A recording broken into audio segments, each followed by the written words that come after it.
And welcome to this introductory video for the Biofuel Research Program under Dr. Morata, located at Miami-Dade College. I'm Giselle Scandarani. In this video, I will be describing the procedures for using the rotary evaporator, also referred to as the RotoVap. The rotary evaporator is used for removing the solvent from the lipid yield. As future research may change procedures, always verify you are following the most current procedures. This video is current as of October 2024. Let's connect the tubes to the water spout and to the drain. The black tube should be connected to the vacuum.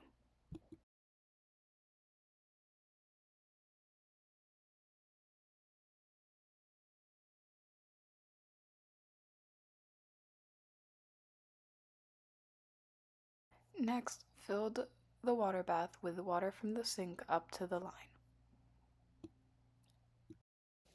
Next, turn on the vacuum slightly. After this is done, remove the label from the flask but save it somewhere for later. Next, introduce the initial flask. Once you are sure it is properly connected, turn the vacuum on all the way. Then, turn on the water flow slightly.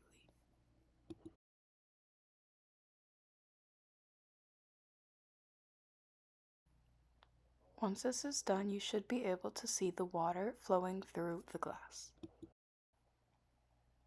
Now, push the green button in order to turn on the power.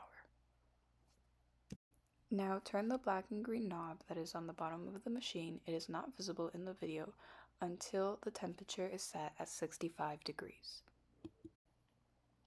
Then push on the handlebar to begin lowering the flask onto the water bath. Take this moment to make sure the water bath and the flask are aligned, and if not, move it over slightly. Then continue lowering the flask until the solvent and water levels are equal.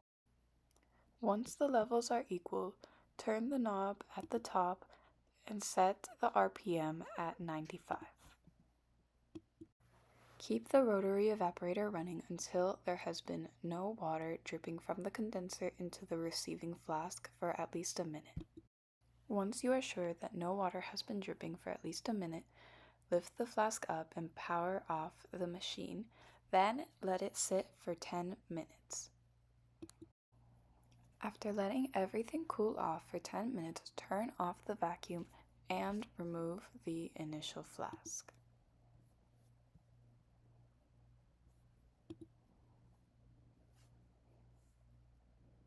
Next, turn off the water. Then go and empty the water bath in the sink. Once you have emptied the water bath, begin unplugging the tubes.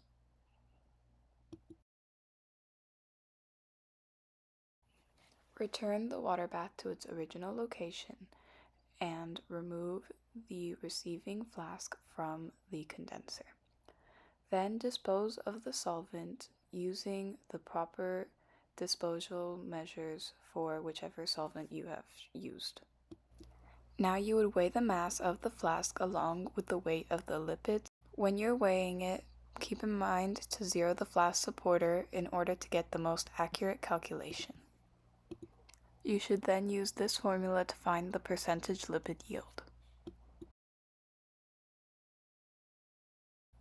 Finally, once everything is turned off, unplug the electric rotary evaporator. That concludes the procedures for using the electric rotary evaporator. When in doubt, consult this video or ask a leader for assistance.